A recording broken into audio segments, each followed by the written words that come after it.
Samsung S22 invalid IMEI null network lock can be unlocked by us here just by USB, and you remember it is payment before the job.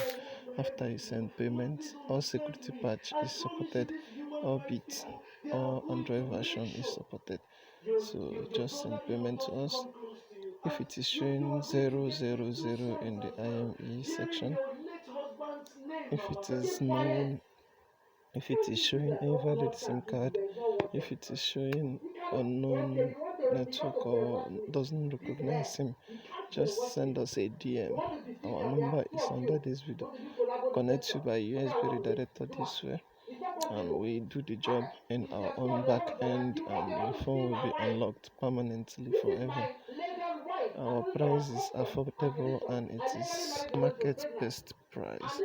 So contact us as quick as possible as we help you fix any model, any fashion, any bit, any